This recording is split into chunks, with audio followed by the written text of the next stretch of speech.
Hello my dears, എല്ലാവർക്കും AZB അക്കാഡമിയിലേക്ക് സ്വാഗതം. ഞാൻ ചിഞ്ചുമ. നമ്മുടെ RRB NTPC graduate level notification വന്നവരെല്ലാവരും അറിഞ്ഞാണ്. കുറച്ച് പേരെങ്കിലും അപ്ലൈ ചെയ്ത് തുടങ്ങിയിട്ടുണ്ടാകും. അപ്പോൾ ഒട്ടും തന്നെ താമസിക്കാതെ നിങ്ങൾ എല്ലാവരും അപ്ലൈ ചെയ്ത് തുടങ്ങുക. അപ്പോൾ ഈ ഒരു ഗ്രാജുവേറ്റ് NTPC ഗ്രാജുവേറ്റ് ലെവൽ എക്സാമിൽ ഗേൾസിന്, ഈ ഫീമെയിൽ കാൻഡിഡേറ്റ്സിന് ഏറ്റവും കൂടുതൽ ബെസ്റ്റായിട്ട് ഓപ്റ്റ് ചെയ്യാൻ പറ്റുന്ന പോസ്റ്റുകൾ ഏതൊക്കെയാണ് എന്ന് നമുക്ക് ഇന്നത്തെ വീഡിയോയിൽ നോക്കാം. അപ്പോൾ എല്ലാവർക്കും ഒരിക്കൽ കൂടി വീഡിയോയിലേക്ക് സ്വാഗതം. സോ നമ്മുടെ RRB NTPC ഗ്രാജുവേറ്റ് ലെവലിൻ്റെയും അണ്ടർ ഗ്രാജുവേറ്റിൻ്റെയും ഷോർട്ട് നോട്ടീസ് നിങ്ങൾക്കറിയാം, കഴിഞ്ഞ ഒക്ടോബർ 4 ഷോർട്ട് നോട്ടീസ് റിലീസ് ചെയ്തിട്ടുണ്ടായിരുന്നു. അതിനുശേഷം കഴിഞ്ഞ ഒക്ടോബർ 21, 2 ദിവസം മുൻപ് അവരുടെ ഒഫീഷ്യൽ നോട്ടീസും അതുപോലെ ഒഫീഷ്യൽ നോട്ടിഫിക്കേഷനും അതുപോലെ തന്നെ ആപ്ലിക്കേഷൻ വിൻഡോയും ലൈവ് ആയിട്ടുണ്ട്. So graduate level RRB NTPC graduate level apply ചെയ്യാനുള്ള ഒഫീഷ്യൽ ആപ്ലിക്കേഷൻ വിൻഡോ ഒക്ടോബർ 21 മുതൽ ലൈവ് ആണ്. സോ എല്ലാവരും എത്രയും പെട്ടെന്ന് തന്നെ ഡിലേ ഇല്ലാതെ തന്നെ അപ്ലൈ ചെയ്യുക. അപ്ലൈ ചെയ്യാനുള്ള ലാസ്റ്റ് ഡേറ്റ് നവംബർ 20 വരെ. കറക്റ്റ് ഒരു മാസമുണ്ട് നിങ്ങൾക്ക് നിങ്ങളുടെ എക്സാമിന് അപ്ലൈ ചെയ്യാനായിട്ട്. അത് വെച്ച് താമസിപ്പിക്കാതെ ഡിലേ ഒന്നും ഇല്ലാതെ പെട്ടെന്ന് തന്നെ അപ്ലൈ ചെയ്യുക. എങ്കിലും കുറച്ച് പേർക്കെങ്കിൽ ലാസ്റ്റ് മിനിറ്റിൽ അപ്ലൈ ചെയ്യാനുള്ള അപ്ലൈ ചെയ്യാനുള്ള ഒരു ടെൻഡൻസി വരുള്ളൂ അല്ലേ. അപ്പോൾ ലാസ്റ്റ് ടൈം ഒന്നും വെക്കേണ്ട, അതിന് മുൻപ് തന്നെ നിങ്ങൾ അപ്ലൈ ചെയ്യുക. ഇനി ഫീ പേയ്മെൻറ്റ് ചെയ്യാനുള്ള ലാസ്റ്റ് ഡേറ്റ് അതിന് തൊട്ടടുത്ത ദിവസം നവംബർ 22 വരെയാണ്. എന്തെങ്കിലും കറക്ഷൻസ് ഉണ്ടെങ്കിൽ അത് ക്ലിയർ ചെയ്യാനുള്ള ഡേറ്റും പറഞ്ഞിട്ടുണ്ട്. നവംബർ 23 മുതൽ ഡിസംബർ 2 വരെയാണ് കറക്ഷൻ വിൻഡോ ഓപ്പൺ ആയിട്ടുള്ളത്. സോ ഡേറ്റ് ഒക്കെ എത്ര അറിയാമെങ്കിലും ഡിലേ ആക്കരുത്. നേരത്തെ തന്നെ നിങ്ങളുടെ അപ്ലൈ ചെയ്യാനുള്ള കാര്യങ്ങളെല്ലാം മുമ്പോട്ട് കൊണ്ടുപോവുക. അതുപോലെ തന്നെ non creamy layer domicile certificate ഒക്കെ അപ്ലൈ ചെയ്യാൻ ആവശ്യമുള്ളവർ അത് മുന്നേ കൂട്ടി തന്നെ എടുത്ത് നിങ്ങളുടെ ആപ്ലിക്കേഷൻ പ്രോസസ്സൊക്കെ ഒന്ന് പെട്ടെന്നാക്കുക. ചിലപ്പോൾ ആ ഒരു സർട്ടിഫിക്കറ്റ് കിട്ടാനുള്ള ഡിലേ നിങ്ങൾക്ക് എക്സാം അറ്റൻഡ് ചെയ്യാൻ അവസരം ഉണ്ടാക്കാതിരിക്കട്ടെ. സോ മുന്നേ തന്നെ എന്തൊക്കെ സർട്ടിഫിക്കറ്റുകളാണോ വേണ്ടത് അതൊക്കെ അപ്ലൈ ചെയ്യുക. അപ്ലൈ ചെയ്ത റെയിൽവേ ഫോർമാറ്റിൽ തന്നെ അപ്ലൈ ചെയ്തതിന് ശേഷം നിങ്ങൾ graduate level RRB NTPC graduate level എക്സാമിന് വേണ്ടി അപ്ലൈ ചെയ്യുക കേട്ടോ. അപ്പോൾ ശരി, നമ്മുടെ ഫീമെയിൽ കാൻഡിഡേറ്റ്സിനെ പറ്റിയ പോസ്റ്റുകൾ ഏതൊക്കെയാണെന്ന് നോക്കണം അല്ലേ. അപ്പോൾ അതിനു മുൻപ് ഏതൊക്കെയാണ് ഗ്രാജുവേറ്റ് ലെവലിൽ അനൗൺസ് ചെയ്യില്ലേ, ഗ്രാജുവേറ്റ് ലെവലിൽ വന്നിട്ടുള്ള പ്രധാനപ്പെട്ട പോസ്റ്റുകൾ 6 പോസ്റ്റുകളാണ് ഗ്രാജുവേറ്റ് ലെവൽ RRB ഗ്രാജുവേറ്റ് ലെവലിൽ വന്നിട്ടുള്ളത്. പ്രധാനപ്പെട്ട 6 പോസ്റ്റുകളാണ്. Chief commercial cum ticket supervisor, station master. എല്ലാവരും നോക്കുന്ന 2 പോസ്റ്റുകളാണ്, കാരണം ഇത് രണ്ടും ലെവൽ പേ സ്കെയിൽ 6 ആണ്, ലെവൽ 6 പേ സ്കെയിലാണ്. അതുപോലെ തന്നെ അതിൻ്റെ സാലറി സ്ട്രക്ചറും കുറച്ച് നല്ല സാലറി സ്ട്രക്ചറാണ്. അപ്പോൾ എല്ലാവരും ഈ ഒരു പോസ്റ്റ് തന്നെയാണ് നോക്കിയിരിക്കുന്നത് അല്ലേ. അപ്പോൾ ഇതാണ് ഏറ്റവും ടോപ്പിൽ നിൽക്കുന്ന 2 പോസ്റ്റുകൾ. Goods train manager, junior account assistant cum typist, senior clerk cum typist. ഇത് തൊട്ട് താഴെയുള്ള പേ സ്കെയിലാണ്, ലെവൽ 5 പേ സ്കെയിലാണ്. അതിൻ്റെയും ബേസ് സാലറി എന്ന് പറയുന്നത് 29,200 ആണ് ബേസിക് സാലറി എന്ന് പറയുന്നത്.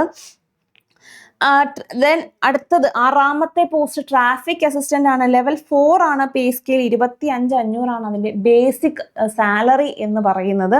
അപ്പോൾ ഇതെല്ലാം നോക്കിയാൽ അറിയാം, എല്ലാത്തിൻ്റെയും ആ ഒരു ഏജ് എന്ന് പറയുന്നത് 18-33 ആണ്. അപ്പം എല്ലാ പോസ്റ്റിനും അപ്ലൈ ചെയ്യാനുള്ള കുറഞ്ഞ പ്രായം 18 വയസ്സും മാക്സിമം ഏജ് എന്ന് പറയുന്നത് 33 വയസ്സാണ്. അതിന് ഒരു കറക്റ്റായിട്ട് ഒരു കാറ്റഗറി അവർ പറയുന്നുണ്ട്. ലോവർ ഏജ് എല്ലാ കമ്മ്യൂണിറ്റിയിലെയും എല്ലാ കാറ്റഗറിയിലെയും ലോവർ ഏജ് എന്ന് പറഞ്ഞ 2008 ശേഷം ജനിച്ചവർക്ക് അപ്ലൈ ചെയ്യാനായിട്ട് സാധിക്കില്ല. അപ്പോൾ അതിന് മുൻപേ ഉള്ളവർക്ക് മാത്രമേ അപ്ലൈ ചെയ്യാൻ പറ്റുള്ളൂ. അപ്പോൾ അതിന് മുൻപ് എന്ന് വരെ മാക്സിമം ഏജ് എന്ന് പറയുന്നത്, അല്ലെങ്കിൽ അപ്പർ ഏജ് ലിമിറ്റ് എന്ന് പറയുന്നത് 2026 ജനുവരി 1 വെച്ച് നോക്കുമ്പോൾ ഉള്ള അപ്പർ ഏജ് ലിമിറ്റ് പറയുന്നത് ജനറൽ കാറ്റഗറിക്കാർക്ക് 93 മുൻപ് ജനിച്ചവർക്ക് പറ്റില്ല. ജനുവരി 2 93 മുൻപ് ജനിച്ചവർക്ക് ജനറൽ കാറ്റഗറിയിൽ അപ്ലൈ ചെയ്യാൻ പറ്റില്ല. 90 ജനിച്ച ആ ഒരു ടൈമിന് മുൻപേ ഉള്ളവർക്ക്, അതിനകത്തുള്ളവർക്ക് 90 മുതൽ 2008 വരെയുള്ളവർക്ക് OBC കാറ്റഗറിയിലും, അതുപോലെ SC ST ആണെങ്കിൽ 88 മുതലുള്ളവർക്ക് അപ്ലൈ ചെയ്യാം. സോ നമുക്ക് നല്ലൊരു ചാൻസ് ആണ്. അപ്പോൾ അല്ല നിങ്ങളുടെ ആ ഏജ് നിങ്ങൾക്ക് നോക്കി 18 മുതൽ 33 വയസ്സ് വരെ ഉള്ളവർക്ക് അപ്ലൈ ചെയ്യാം. അപ്പൊ ഇതിൽ തന്നെ എല്ലാവരും നോക്കും. നമ്മൾ നോർമലി ഒരു എക്സാം അപ്ലൈ ചെയ്യുമ്പോൾ എന്താണ് നോക്കുന്നത്, ഏത് പോസ്റ്റാണ് നോക്കുന്നത്, ഏറ്റവും കൂടുതൽ വേക്കൻസീസ് ഏത് പോസ്റ്റിലാണ് ഉള്ളത് എന്ന് ചെക്ക് ചെയ്യേ. ഏതൊരു എക്സാമും ഈവൻ ഗേൾസ് ബോയ്സ് എന്നുള്ള ഇതൊന്നും വേണ്ട, ഏതെങ്കിലും ഒരു ജോലി കിട്ടിയാൽ മതി, നല്ലൊരു ജോലി കിട്ടിയാൽ മതി എന്നുള്ളവർ ഏതാണ് നോക്കുന്നത്, ഏറ്റവും കൂടുതൽ വേക്കൻസീസ് ഉള്ളത് നോക്കി അപ്ലൈ ചെയ്യുക. അപ്പൊ അങ്ങനെ ഒരു കാറ്റഗറിയിലാണെന്നുണ്ടെങ്കിൽ നിങ്ങൾ ഏതിനാണ് ഓപ്റ്റ് ചെയ്യേണ്ടത്, ഏതാണ് നമുക്ക് ആ ഒരു കേസ് വരികയാണെങ്കിൽ നിങ്ങൾ ഓപ്റ്റ് ചെയ്യാൻ പോകുന്നത് ഏറ്റവും കൂടുതൽ വേക്കൻസീസ് ഉള്ളത് 3416 വേക്കൻസീസ് ഉള്ള ഗുഡ്സ് ട്രെയിൻ മാനേജർ. നിങ്ങൾക്ക് ട്രാവൽ ഒന്നും പ്രശ്നമല്ല, ഈവൻ പെൺകുട്ടിയാണ് ബട്ട് ട്രാവൽ എനിക്ക് ഓക്കെ ആണ്, എനിക്ക് അത്യാവശ്യം എന്താണ് ജോലി കിട്ടണം, എങ്ങനെയാണെങ്കിലും കുഴപ്പമില്ല ജോലി കിട്ടണം എന്നുണ്ടെങ്കിൽ ഈവൻ ഗേൾസ് ആണെങ്കിലും ബോയ്സ് ആണെങ്കിലും നിങ്ങൾ നോക്കേണ്ട ഈ ഒരു പോസ്റ്റ് എന്ന് പറഞ്ഞാൽ ഗുഡ്സ് ട്രെയിൻ മാനേജർ ആയിരിക്കും നിങ്ങൾക്ക് പറ്റുന്ന പോസ്റ്റ്. കാരണം അതിന് ഏറ്റവും കൂടുതൽ വേക്കൻസീസ് 3400, ടോട്ടൽ 5810 വേക്കൻസീസ് ഉള്ളതിൽ പകുതിയിലധികം വേക്കൻസീസും ഗുഡ്സ് ട്രെയിൻ മാനേജർക്കാണ്. ട്രാവൽ പറ്റില്ല എന്നുള്ളവർക്കാണെങ്കിൽ നിങ്ങൾ അത് നോക്കണ്ട. കാരണം എന്തായാലും ആ ഒരു സെക്ഷൻ എന്ന് പറയുന്നത് ഗുഡ്സ് ട്രെയിൻ മാനേജർ, ആദ്യം ആ ഗുഡ്സ് ട്രെയിൻ്റെ ആ ഒരു ട്രാവലിംഗ് എന്തായാലും ഉണ്ടാകും. സോ ഇനി ഏതെങ്കിലും ജോലി മതി എന്നുള്ളവർ ഈ പോസ്റ്റ് അപ്ലൈ ചെയ്യുക. കാരണം അതിൽ വേക്കൻസീസ് ഏറ്റവും കൂടുതൽ 3400ഓളം വേക്കൻസീസ് ഗുഡ് ട്രെയിൻ മാനേജർക്ക് ഉണ്ട്. ആൻഡ് അതിൻ്റെ അത്രയും ഒരു സാലറി എന്ന് പറഞ്ഞാൽ ലെവൽ 5 ആണ്, ബേസിക് 29,200 തിരക്കിയുള്ളത്, സാലറി സ്ട്രക്ചറും എല്ലാം ഉണ്ട്.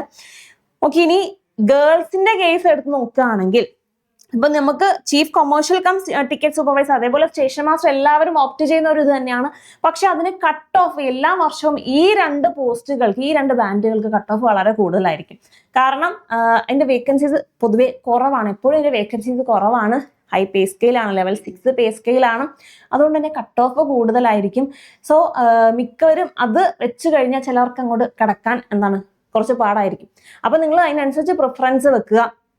ജോലി കിട്ടിയേ മതി, അല്ലെങ്കിൽ എനിക്ക് കിട്ടിയേ പറ്റുള്ളൂ, എവിടെ വേണമെങ്കിൽ ഞാൻ ട്രാവൽ ചെയ്യാം എന്നുള്ളവർ മാക്സിമം ഈ ഒരു ഗുഡ്സ് ട്രെയിൻ മാനേജർ വെക്കുക. അത്യാവശ്യം അതിന് സാലറി കുറവ് എന്നുള്ളതല്ല, 29,200 ഉണ്ട്, ബട്ട് അതിന് എക്സ്ട്രാ അലവൻസുകൾ ഒരുപാടുണ്ട്. ആ ഒരു ട്രാവൽ അലവൻസ് എന്ന രീതിയിൽ 10-30 രൂപ കുറച്ച് ഒരു ടൈം കഴിഞ്ഞാൽ എന്തായാലും നിങ്ങൾക്ക് കിട്ടും. അപ്പോൾ എന്തായാലും അതിലും വേക്കൻസീസും കൂടുതലാണ്. നമ്മൾ വന്നിട്ടുള്ള മെയിൻ കാര്യം സ്ത്രീകൾക്ക് പറ്റുന്നില്ലേ, ഫീമെയിൽ കാൻഡിഡേറ്റ്സിന് ഓപ്റ്റ് ചെയ്യാൻ പറ്റുന്ന ബെസ്റ്റ് പോസ്റ്റുകൾ ഏതാണടാ? ഫീമെയിൽസ് കൂടുതലും പ്രിഫർ ചെയ്യുന്ന സിറ്റിംഗ് പോസ്റ്റുകൾ, അല്ലെ ഇരുന്ന് ജോലി ചെയ്യാൻ പറ്റുന്ന പോസ്റ്റുകളാണ് അവർ കൂടുതലും പ്രിഫർ ചെയ്യുക. അപ്പൊ അങ്ങനെ നോക്കുകയാണെങ്കിൽ ഈ ഒരു ലിസ്റ്റിൽ ഇരുന്ന് ജോലി ചെയ്യാൻ പറ്റുന്ന ബെസ്റ്റ് ഓപ്ഷൻസ് ഏതൊക്കെയാണ്? ജൂനിയർ അക്കൗണ്ട് അസിസ്റ്റന്റ് കം ടൈപ്പിസ്റ്റും സീനിയർ ക്ലർക്ക് കം ടൈപ്പിസ്റ്റും. രണ്ടും ടൈപ്പിംഗ് പോസ്റ്റുകളാണ്. ഒരിടത്ത് ഇരുന്നുള്ള വർക്കായിരിക്കും, ഓഫീസ് വർക്കുകളായിരിക്കും. അപ്പോൾ അവർക്ക് അധികം അലച്ചിലും കാര്യങ്ങളൊന്നും കാണില്ല. ഗേൾസിന് ഏറ്റവും പറ്റിയൊരു പോസ്റ്റ് തന്നെയാണ്. അത്യാവശ്യം വേക്കൻസീസും ഈ ഒരു കേസിലുണ്ട്. ജൂനിയർ അക്കൗണ്ട് അസിസ്റ്റന്റ് കം ടൈപ്പിസ്റ്റിന് 921 വേക്കൻസീസും ഉണ്ട്. സീനിയർ ക്ലർക്ക് കം ടൈപ്പിസ്റ്റിന് 638 വേക്കൻസീസും ഉണ്ട്. ആൻഡ് ഇത് ഓഫീസ് ജോബ് ആയിരിക്കും. അത്യാവശ്യം ടൈപ്പിംഗ് കാര്യങ്ങൾ ഓഫീസുമായിട്ട് റിലേറ്റഡ് ആയിട്ടായിരിക്കും. ട്രാവൽ ഒന്നും വരില്ല, സേഫ് ആണ്. ഗേൾസിന് പറ്റുന്ന ഒരു ഫീമെയിൽ കാൻഡിഡേറ്റ്സിന് പറ്റുന്ന ഒരു ഓപ്ഷൻ തന്നെയാണ് ഈ 2 പോസ്റ്റ്. കാരണം ടൈപ്പിംഗ് പോസ്റ്റുകളാണ് അല്ലേ. അപ്പൊ നമ്മൾ എക്സാമിന്റെ കാര്യം എടുത്ത് നോക്കുകയാണെങ്കിൽ നിങ്ങൾക്ക് അറിയാം 2 ടയറും സെയിം പോലെ തന്നെയാണ്. 2 ടയറും ഒരു വ്യത്യാസവും ഇല്ല. ആ ഒരു tier 1 general awareness, maths, reasoning അല്ലെ 100 ചോദ്യങ്ങൾ ഉണ്ടാവും. 100 ചോദ്യങ്ങൾ ഉണ്ടാവും. ടയർ 1 എത്ര ടൈമാണ്? 120 മിനിറ്റ്. 90 മിനിറ്റ് ആണ് ടയർ 1 എക്സാം ഡ്യൂറേഷൻ എന്ന് പറയുന്നത്. ടയർ 2 ക്വസ്റ്റ്യന്റെ എണ്ണത്തിൽ കുറച്ച് വ്യത്യാസമുണ്ട്, പക്ഷെ ടൈം അത് തന്നെയാണ്, 90 മിനിറ്റ് തന്നെയാണ്. അതാണ് ആ ഒരു 2 ടയറും തമ്മിലുള്ള വ്യത്യാസം. സെയിം ടൈം തന്നെയാണ്, പക്ഷെ കുറച്ച് എക്സ്ട്രാ ക്വസ്റ്റ്യൻസും കൂടെ ആഡ് ചെയ്തിട്ടുണ്ട്. അപ്പൊ 120 ക്വസ്റ്റ്യൻസ് ടയർ 2 സിലബസിനൊന്നും ഒരു മാറ്റവും ഇല്ല. ടയർ 1 ടയർ 2 സെയിം സിലബസ് ആണ്. എക്സ്ട്രാ നോക്കേണ്ട കാര്യങ്ങൾ 1/3 മാർക്ക് നെഗറ്റീവ് ഉണ്ട്, തെറ്റാണെങ്കിൽ 1/3 മാർക്ക് പോകുന്നുണ്ട്. അപ്പോൾ ഇതാണ് നമ്മുടെ ആ ഒരു എക്സാം പാറ്റേൺ എന്ന് പറയുന്നത്. നിങ്ങൾക്ക് ഏകദേശം ഐഡിയ കിട്ടിക്കാണും എക്സാം പാറ്റേൺ എങ്ങനെയാണെന്നുള്ളത്. ദെൻ കമ്പ്യൂട്ടർ ടൈപ്പിംഗ് ടെസ്റ്റും കൂടിയുണ്ട്. ചില പോസ്റ്റുകൾക്ക് ടൈപ്പിംഗ് ടെസ്റ്റ് കൂടിയുണ്ട്. നമ്മൾ പറഞ്ഞ 2 പോസ്റ്റുകളാണ് ലേഡീസിന് പ്രിഫർ ചെയ്യാൻ പറ്റുന്ന പോസ്റ്റുകൾ ഉള്ളത്. അപ്പോൾ അതിൽ നിങ്ങൾ അത് ഓപ്റ്റ് ചെയ്യുന്നുണ്ടെങ്കിൽ ഇപ്പോഴേ നിങ്ങളുടെ ടൈപ്പിങ്ങും കൂടെ നിങ്ങൾ പ്രാക്ടീസ് ചെയ്ത് കൊണ്ടുപോവുക. കാരണം അതിന് 2നും ടൈപ്പിംഗ് സ്കില്ലും കൂടെ ടെസ്റ്റ് ചെയ്യുന്നുണ്ട്. കമ്പ്യൂട്ടർ ബേസ്ഡ് ടൈപ്പിംഗ് സ്കില്ല് കൂടിയുണ്ട് ഈ 2 പോസ്റ്റുകൾക്ക്.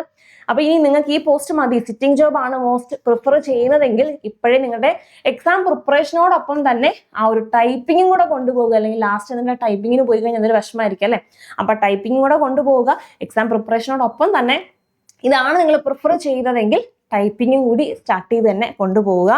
അപ്പൊ ഇനി എന്തായാലും ഇനി എങ്ങനെയാണെന്നുണ്ടെങ്കിലും ജോലി വാങ്ങിച്ചേ പറ്റുള്ളൂ അല്ലേ. അപ്പൊ ജോലി നന്നായിട്ട് നമ്മുടെ ഫോമൊക്കെ ഫില്ല് ചെയ്ത് എക്സാം ഒക്കെ അപ്ലൈ ചെയ്തതിന് ശേഷം പിന്നെ ഡയറക്റ്റ് ആയിട്ട് പഠിത്തം സ്റ്റാർട്ട് ചെയ്യണം.